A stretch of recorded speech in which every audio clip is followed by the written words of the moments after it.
Hello and welcome to the first episode of Elite Financial Voices powered by Advisors Marketing Mastery.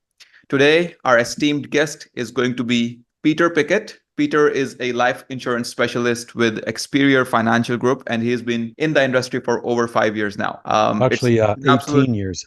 18. Wow. Yeah. Okay. Peter, since this is going to be the first episode of this podcast, we are trying to keep it like very candid and a very open-ended discussion. So it's not something that, we're not trying to discuss a lot of financial trends and estate planning and tax planning. We're not going to go into those details here today. We'll Okay. just try to understand your life journey, what got you into the financial industry. Because I was looking at your profile, and to my surprise, you started out as a machinist with ATS Automation Tooling Systems back in January 1990. Yes, that's right. I was a machinist. I machined for 19 years as a machinist. Yeah, I always had big interest in actually, when I worked at ATS, they went public, and that was our first taste of the stock market. And so we were buying shares and doing that sort of thing. So I got a big interest in learning how to invest better for myself. So I want to, if I'm going to invest, I want to make sure that I'm doing well and not just invest money and forget about it. So that sort of started my interest in investing. And then I fell into the financial industry by accident with my in-laws portfolio. As a machinist, my father-in-law took a serious stroke. They were very European, and she cooked and cleaned, and he handled the finances. And when he set me up as power of attorney, which was huge for me, for him to trust me to do that for him, to help his wife. And then he had the stroke about a year after that, and he was still around for 5 years, but couldn't communicate with us. He was just gone, still alive. So I managed her portfolio as a machinist, looking for help, and that's when I sort of fell into the industry. I wanted to leave machining. I had enough, and try the financial industry. So I was looking for an assistant job, part-time job, and Investors Group offered me an opportunity to build my own business. So this was not by choice that you got into the financial industry. It was like because of the circumstances, if I'm understanding this correctly. Yes, I wanted to help my mother-in-law, and then she was being taken advantage of. That's why we had to leave that firm, because they kept wanting to make changes and generate commission. And she thought that I was involved. And so I said, Oh, no, wow. absolutely not. So he was always generating changes. He was showing up for meetings before our scheduled event, getting paper signed and leaving. So I had to fire him. And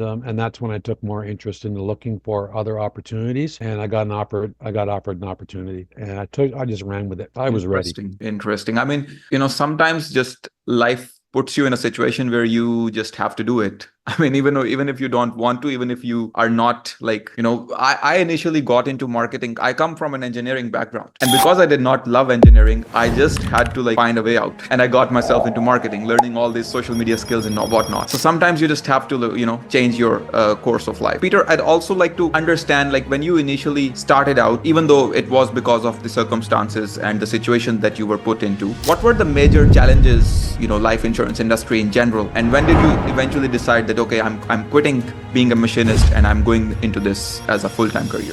Investors Group was a great opportunity, a good start for me, but I needed more solutions. And so I'm looking for more solutions. I left Investors Group to what I call the free world, and became a full broker where I could offer many insurance companies and invest and create documents and create a marketing piece or something like that we can get out based on what we're working on. And where the concerns are for families today is where we market, really trying to bring help. Because there's no education in this on the financial side. Families don't understand it, but they don't know who to trust. They don't know where to get the help from. And because you've been a captive agent, I'd like to take a moment and talk a little about that as well. To all the captive advisors who are going to listen to this podcast, because I do have a big network of captive and independent advisors on my profile. Should they stay captive? Like, what makes them stay captive, and why should they like opt out of being captive and become independent? What would be your take on that? There's no initiative. There's no.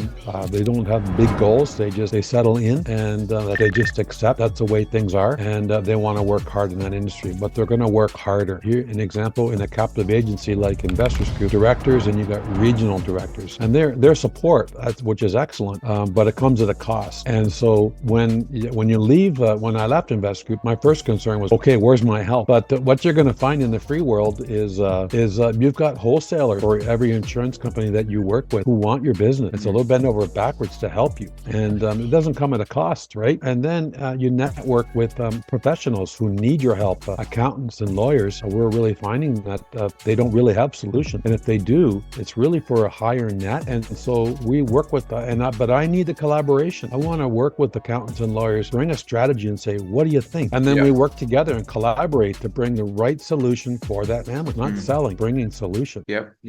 Makes a lot of sense. And from a perspective of being a client, would I want to become a client with a captive advisor or an independent one? Well, with an independent advisor, there's a lot more opportunity that can be brought to you, investment wise. With captive agents, they might only have certain products that they can offer, which is good. They understand those products well, but it might not be the best fit. And so when I have a situation where I'm sitting down with a family and there's concerns, I take it out to many, I test it out in many areas before I find the right solution that's going to be a better fit for that client. I mean, so this generally means that there's more diversification options available when someone comes in and works with an independent advisor. Is that right? Correct. Yeah, it's lots of opportunities. Gotcha.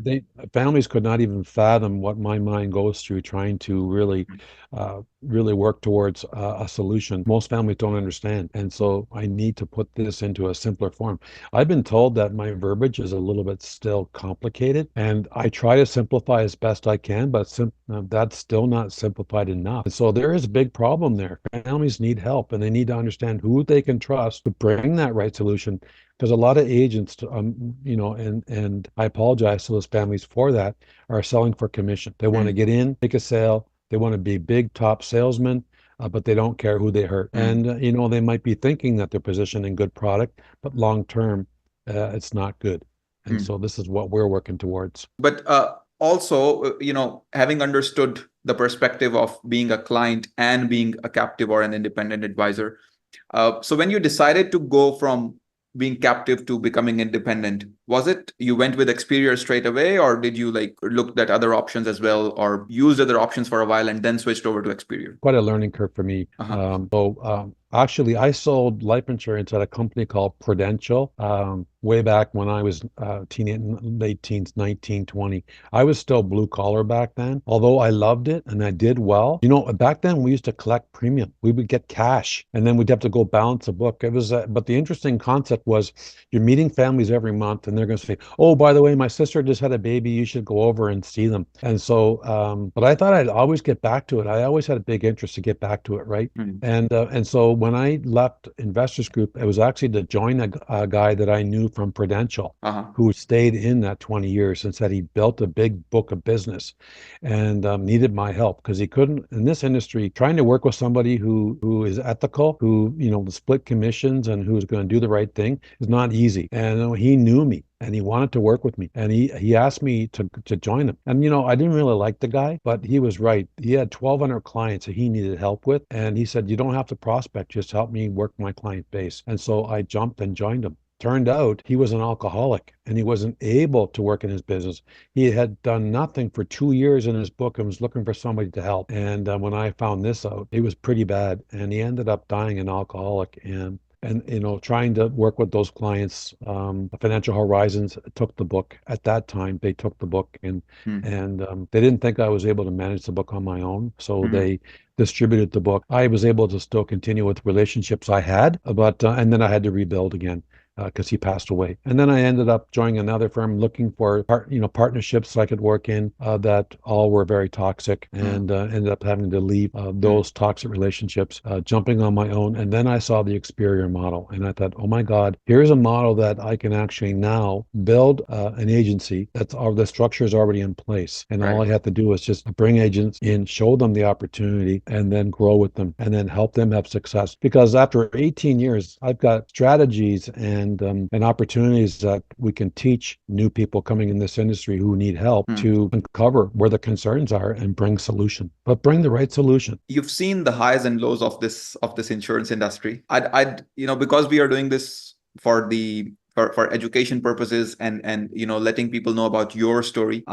Can you share a success story that you're particularly proud of prior to joining Experior? The one thing that always keeps me in this industry is, it is, when you're driving by a construction site and you see a guy run a jackhammer, you say, man, I can do that job. No, the thing is, when I came in this industry, I was helping my mother-in-law. and she had no clue. No clue. Mm. And she would have got taken advantage of if I wasn't there to help her. And so I made a vow to help families so that they won't get taken advantage of and help them. And so those are the clients that I have in place that they keep me in business. I can't leave because I don't know who else could help them like I have. And so that's sort of the strategies I've brought is the success I'm having with families. And I'm still learning. We're still learning.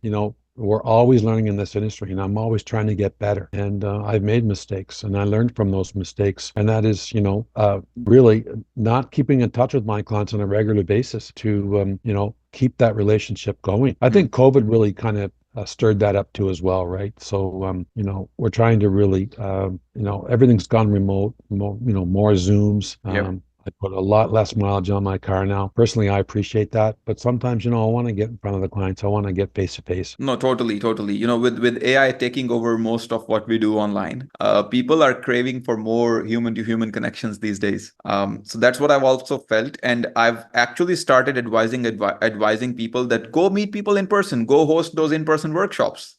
Yes, when COVID came in, you couldn't do those in-person workshops. You couldn't go and meet people. But now is the time to start building those relationships, those human-to-human relationships again. And that's what's going to come in and help you keep a client for the next 10, 15, 20 years. What's your take on that? Yes. No, absolutely. You're so right. And I've been to a lot of presentations by agents like myself, suit guys who get up there and they do presentations on estate planning issues. And these presentations they bring solution and they run through a solution on taxes in estate planning. And the families do not understand it. It might not even be a fit. So I've been starting to do presentations now based on 5 very serious points that families need to take a look at, Mm. and they need to take a look at it now. And there's no solution. I said, we'll bring solution once I understand the family dynamic. Mm. Keeping the cottage in the family and all these things, these concerns, retained earnings in corporations. Mm. How do we get the retained earnings to the family more efficiently? Yep. There's so many concerns, and they don't know who to help. They don't Absolutely. know who to trust. And I just also feel at some point like it's difficult to trust someone with your entire life savings over Zoom. True, Right. right? Yeah. All right. So we've gotten enough on the personal and professional background sort of a thing. I'd like to move into more of like, let's switch gears a little bit and talk about a little bit of the industry insights today. Like, what are the current trends in the life insurance industry that you are excited about, or maybe not excited about, but you're looking forward to them? Especially with Experior Financial Group, is we're turning the industry upside down because we're actually forcing agents to do a better job for families. There's a lot of great companies out there, and we don't slam companies. They've done a great job, but they're missing stuff, and they're pushing agents the wrong way. And agents don't have to take it anymore. We are helping agents build solid business, and the proof is in disciplinary action. With Experior Financial Group, we've been in Canada for 10 years and the US 2 or 3 just before COVID, and we have not had one agent brought in for disciplinary action because they are trained on a process, and they cannot process business unless they can prove why they're writing and why they're making these changes for the family. And so this is what excites me, because we want to help families better, and we want to help agents do that better. And sometimes agents just can't help it. They want to make a decent living, but we've got to teach them how to help families better and make sure that it's a long-term solution and not just a paycheck. Totally. And because you mentioned that you've never had an agent who had to, like, they were reported for a disciplinary action. Another like perception that normally people have around insurance industry is that it's an MLM, multi-level marketing sorts of a thing. And with so many IMOs out there, which, are teaching their agents to just recruit, and keep recruiting. And I've seen people who have like 100 agents under them, but only 5 of them are actually closing deals. So what are your thoughts on that? Like, I mean, is that a good model to recruit a lot of people and then none of them are making sales, or even if they are making sales, they do not have enough training to do that? And what's your take on that in general? I mean, I just feel that it's not a good model to support.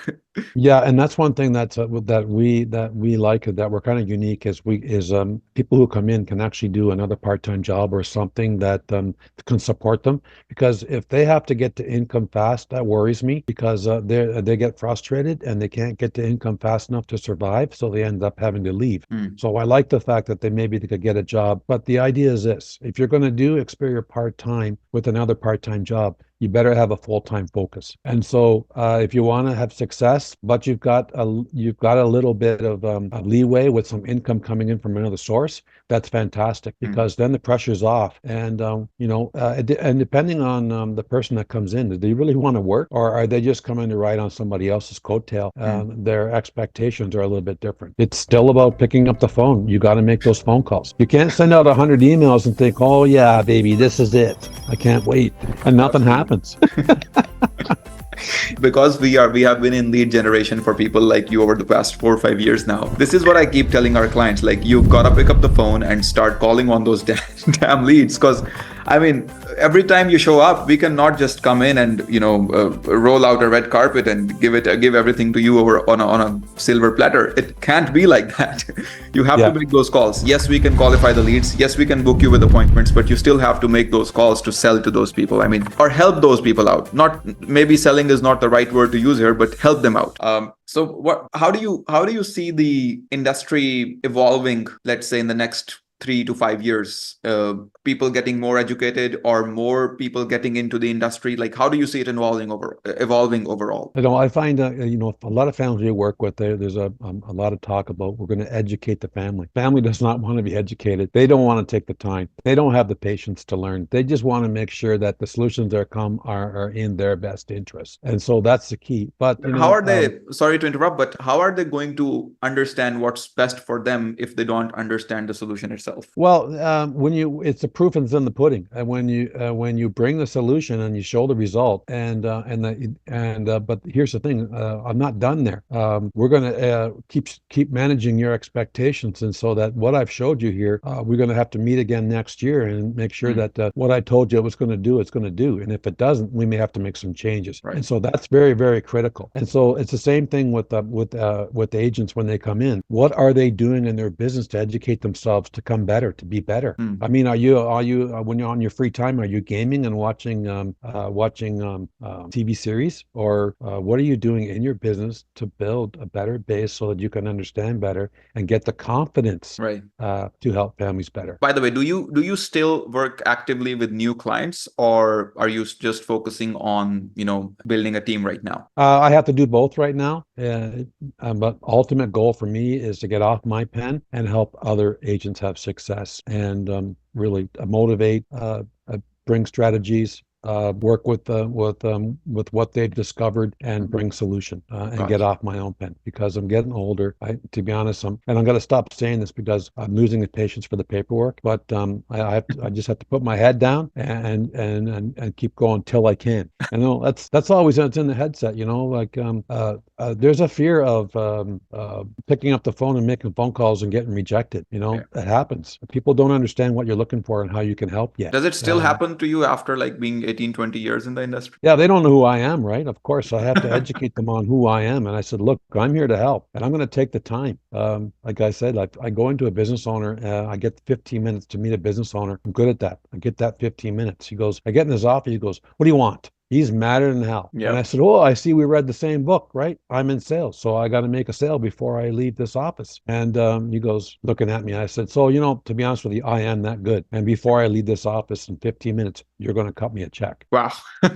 And before he gets up and bops me in the nose, I say, to be honest with you, I don't know how I can help you until I learn more about you and your business. I've got many solutions, and it just starts with let's develop that relationship. Let Yeah. me understand where your concerns are, and I'll bring solution. Yeah. And that's it. And then I said, that's it. We're done here. If you want to set up another time and just let me start learning about your business so I can bring you solutions I can help you with, and I'll save you thousands of dollars. And I'll be that free employee, cost you nothing. That's going to save you thousands. What do you Wow. think? Every business needs that.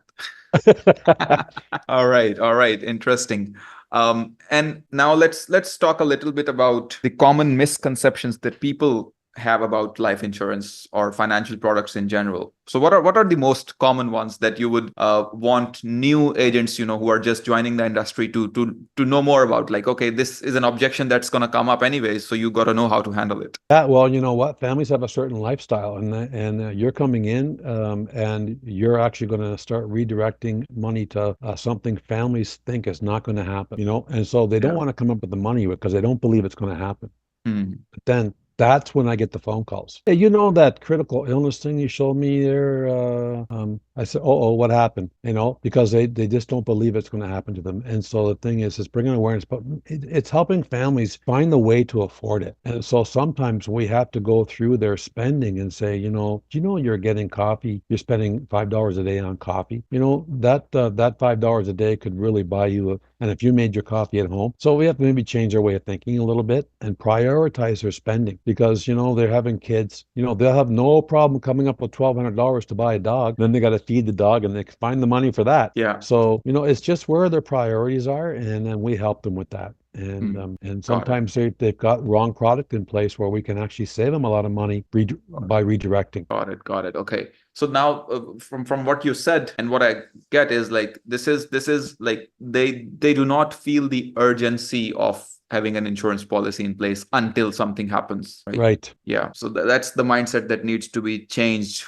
Being an advisor, when you go in and meet a family, that's the mindset. There's a mindset shift. So you first have to work in as a consultant and then more as an insurance broker or an advisor, right? Yes. And the thing is this, I might be able to put a product in place that will actually get all their money back if they don't use it. How about Oh, that? wow. Let's call it forced savings. So, we're Interesting. we're we're killing two birds with one stone here. And so now you have peace of mind knowing the money's not wasted. And if you don't use it, let's get all your money back. Oh, And wow. so work towards that. So there And are and solutions like that. there are solutions like that. Yes. Interesting. Like, I mean, that's the biggest like objection people normally have around life insurance. What if I never use it? Yeah. So Right. I think let's do both at the same time. Yeah. Once you get the families to understand that and then realize, yeah, okay, yeah, I could do that. But as long as it's not going to stress them, right? I got to make sure that we're putting something in place that's doable, that Hmm. we can manage, so they can get protected for sure. All right. Because Yeah, that's an something, interesting product that you just told me about. I've not heard a lot about it. I've only heard about term life, whole life. I guess that do those options come with saving it all up, and then if you're not using it, you just get it back. correct. Yeah, you can do that in Canada. You can do it in the US. It's a combination. It's a combination of things. Yeah, getting just sometimes families don't understand that. It's cut and dried. Right. Even my own son just bought a house and he doesn't want to get term insurance to cover up the mortgage and that's what gave me the opportunity. He said, "What's a waste of money? Money's gone. I'm not going to die." Because, the men in our family, we lived to the 90s, right? So he knows he's not dying. So that's where we can help families. But like I say, we got to make sure that we're not stressing them. We got to Yep. make sure they can maintain it long term. And so parents are concerned about their kids today. Are they Mm. going to be able to afford to buy a house, especially in Canada? The housing market here is crazy, Yep. and parents are worried about their kids. The kids may never be able to buy a house until mom and dad pass away and move the money to them. Mm. So we can help find solutions to help the parents, help the kids buy houses, helping Speaking the of the parents. housing market, that's crazy anywhere in the world right now. So, that's like a fact. Um, And then, yeah, so, and there's lots of development there where families now are deciding if they're buying rental property because they feel real estate's a better investment, but yep. they position it wrong. And now they've decided, we want to keep it in the family. How do we Mm. do that? Because now we got tax liabilities that we may have to sell property to pay off taxes. So we can defer to the next generation and show them how to pay the taxes if we Got have time to do this.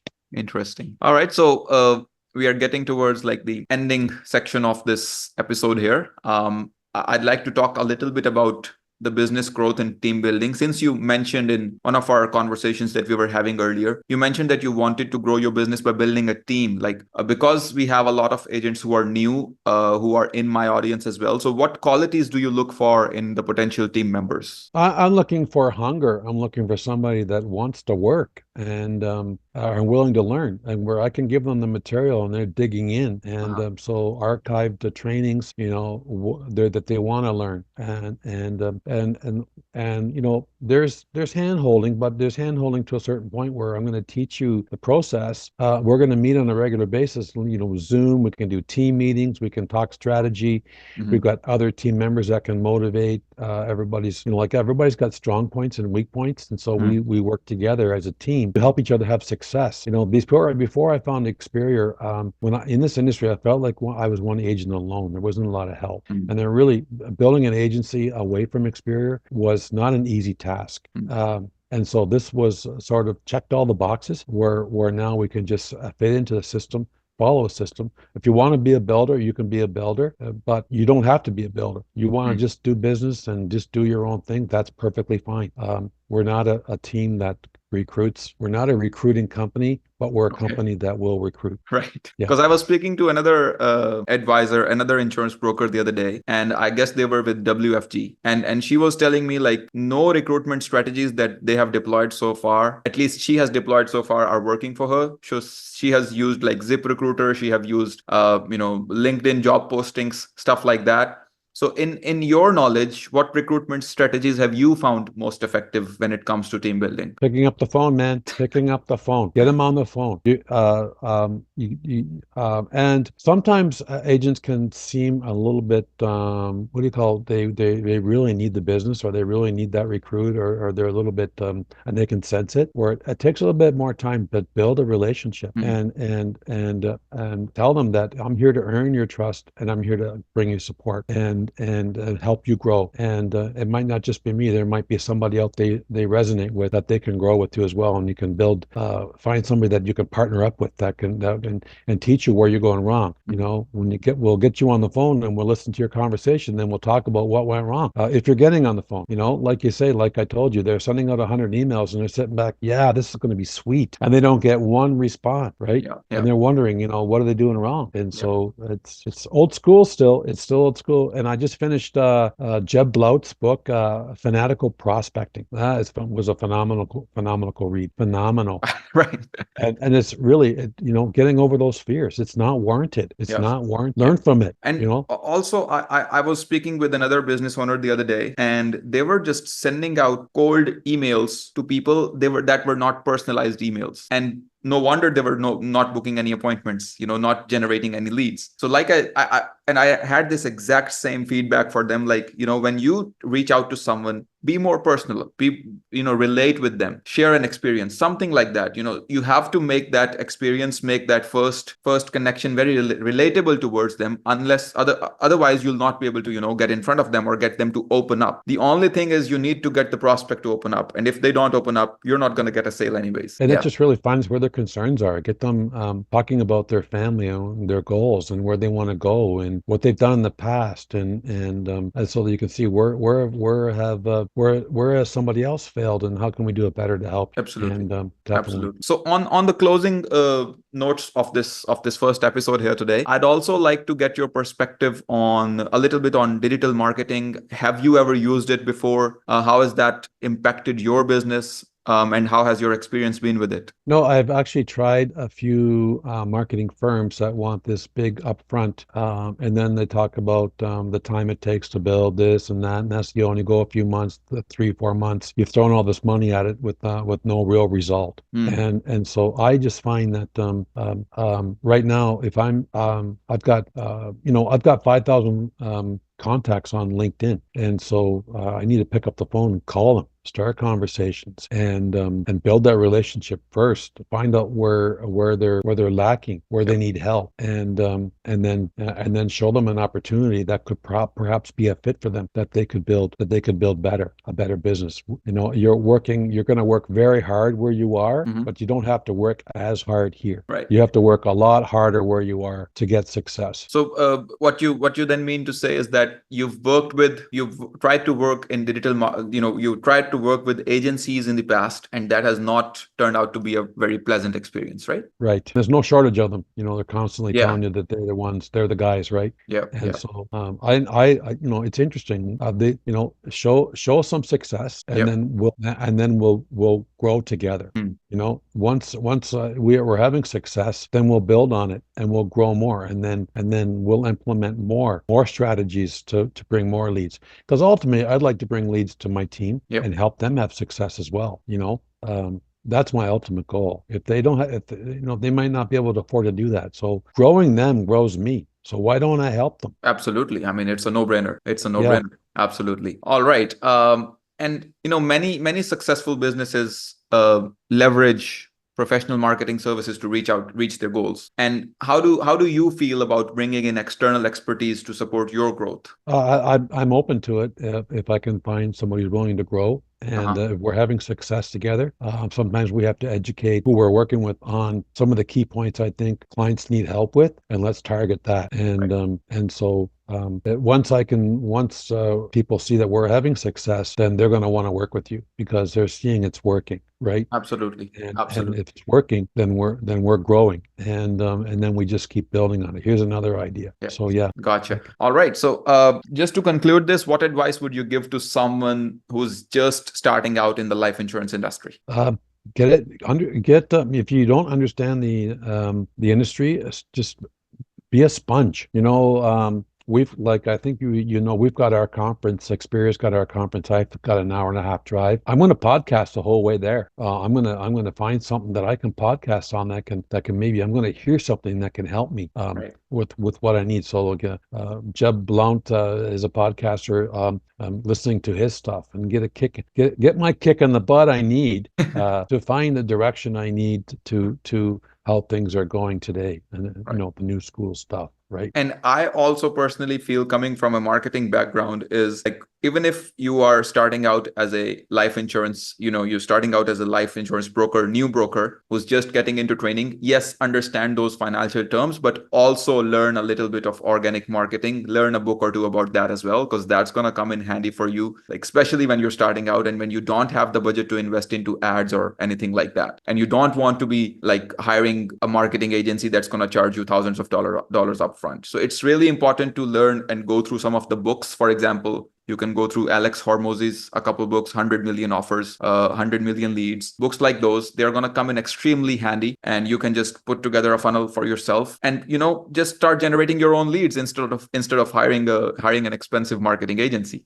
No, definitely. And the thing is, a lot of agents who come in, they're not willing to lean on the trainer. Yeah. And we're going to take you to your appointments. But here's the biggest problem in other firms is they come in, they get the training, and that trainer takes them through all their family and friends to train them, Mm, and they take all the commissions as the cost of the training, yeah. which of course the agents should get paid, but we in with us, we're working with the families. We have to take some of the business to get paid to help train, but Yeah. we're going to leave business on the table Mm, so that when they're ready to go on their own, they can go back and close that business. So we don't take all the business. We want them to have success. We're not right. going to steal their families and then okay, you're ready to go, and now they're left with nobody because they've used up all their warm market and they have no leads and they fail because then all the trainer's done with them, moved on to the next one. Absolutely. I And cannot emphasize more on this. Like every broker, that starts out in the insurance industry, they always start with the warm markets. And within a couple months, they just exhaust their warm markets. And now they're sitting like, where does my next client come from? So yeah, that's pretty obvious. And this is exactly what we teach and practice at Advisors Marketing Mastery. So again, we've gone a little over time. Peter, it's been an absolute pleasure hosting you here today. So thank you so much for your time. This is my first podcast as a host, so I was a little nervous as well, as you might have no, seen.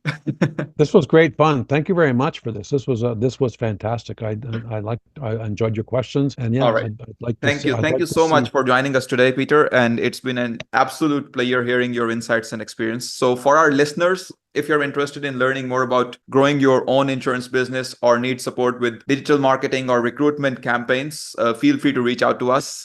We specialize in helping professionals like Peter achieve their growth goals. And hopefully, we're going to try signing up Peter as our client. Excellent. Let's talk more. I'm looking forward to it. Thanks very much. Awesome. Awesome. Thank you so much, man. Have a good one. See ya. All right. Thanks. See you later.